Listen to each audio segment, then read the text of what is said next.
5 ہجری میں غزوہ خندق ہوئی ہے، تیسری بڑی لڑائی۔ نبی صلی اللہ علیہ وسلم جب مدینہ ہجرت کر کے آئے تو پہلی بڑی لڑائی ہوئی بدر کی۔ اتنی ہسٹری یاد رکھا کریں، پہلی بڑی لڑائی کون سی ہوئی؟ غزوہ بدر۔ اس کے بعد دوسری بڑی لڑائی ہوئی ہے غزوہ احد۔ پھر اس کے بعد جو تیسری بڑی لڑائی ہوئی ہے وہ ہوئی ہے خندق۔ احد کے بعد خندق میں یہ ہوا کہ عرب کے سارے قبائل نے مل کے سوچا کہ بھائی ایک ہی دفعہ سب مل کے مدینہ کی معاذ اللہ اینٹ سے اینٹ بجا دیتے ہیں تاکہ یہ قصہ ہی ہمیشہ کے لیے ختم ہو جائے۔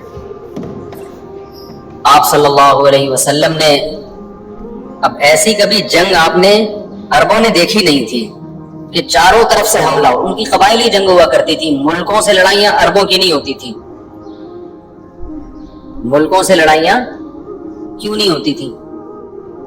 کوئی ملک ان پہ حکومت کرنا چاہتا ہی نہیں تھا کہ یہ ریگستان ہے، گھاس کا تنکا نہیں ہے، اس پہ ہمیں ملے گا کیا؟ ہمیشہ بڑی طاقتیں ایسے ملکوں پہ نظر رکھتی ہے جہاں ان کو کچھ پیٹرول ہو، تیل ہو، گیس ہو، ایٹم بم ٹائپ کی چیزیں ان کے پاس رکھی ہوئی ہوں، مضبوط فوج ہو، اس ٹائپ کی چیزیں جہاں ہوتی ہیں تو وہاں بڑی طاقتوں کی نظر ہوتی ہے۔ غریب ملکوں پہ کیا کرنا ہے ان نے؟ تو صحرا تھے عربوں کے پاس، کچھ کھجور وجور سے گزارا ہو جایا کرتا تھا، تجارتی قافلے بڑے لمبے لمبے جا کے پھر وہ کچھ سال بھر کا انتظام ہو جاتا ان کے لیے۔ تو اس لیے عرب جو جن لڑائیوں کے عادی تھے وہ یہی ہے کہ ایک قبیلے کی دوسرے قبیلے سے، پھر جس قبیلے سے ہو رہی ہے تو ان کے اپنے اتحادی قبیلے بھی ہوتے تھے، ان کے اپنے اتحادی قبیلے ہوتے تھے کہ جی ہم پہ حملہ ہوا تو تم مدد کرو گے، تم پہ حملہ ہوا تو ہم مدد کریں گے۔ اس طرح کے آپس میں ایگریمنٹ کی تو بہت بڑی لڑائیاں نہیں ہوتی تھی۔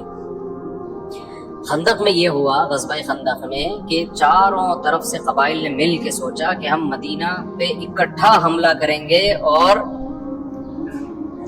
صفائے ہستی سے مٹا دیں گے ان کو۔ ایسی لڑائی نبی صلی اللہ علیہ وسلم کی زندگی میں پہلی مرتبہ۔ آپ پریشان ہو۔ اب دیکھو پھر یہاں نبی نے یہ نہیں فرمایا کہ چلو اسلحہ اٹھا کے لڑتے ہیں، مدد کرنے والا کون ہے؟ اللہ ہے۔ بھائی پہلے آپ تو اپنے قواعد پورے کریں نا، جو آپ کی ذمہ داری ہے۔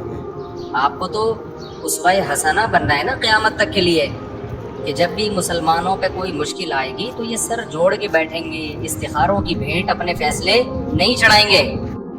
استخارہ نکالو، جہاں ادھر کو آ رہا ہے تو ادھر چلے جاؤ، ادھر کو آ رہا ہے تو ادھر چلے جاؤ۔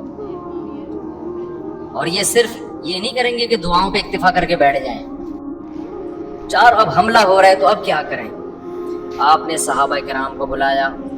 غزوہ احد میں اللہ نے نبی کو حکم بھی دیا تھا کہ کوئی کام مشورے کے بغیر نہیں کرنا، حالانکہ مشورے میں نقصان بھی ہو چکا تھا۔ احد میں مشورہ ہوا تھا کہ باہر نکل کے لڑنا ہے اور نقصان ہو گیا تھا، پھر بھی آپ نے اللہ نے فرمایا کہ کرنا مشورہ ہی ہے۔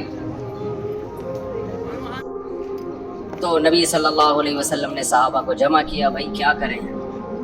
حضرت سلمان فارسی رضی اللہ تعالیٰ عنہ جو ایران اور فارس کے رہنے والے تھے، انہوں نے بتایا کہ ہم ان جنگوں کے عادی ہیں۔ فارس میں تھے نا، فارسی تھے، وہ پرشین تھے۔ اب دیکھو یہ عربوں کی جنگ ہوتی تو سلمان فارسی پیغمبر کے ساتھ ہوتے تو کہتے بھائی یہ عربوں کی آپس کی لڑائی ہے، ہمیں کیا کرنا ہے؟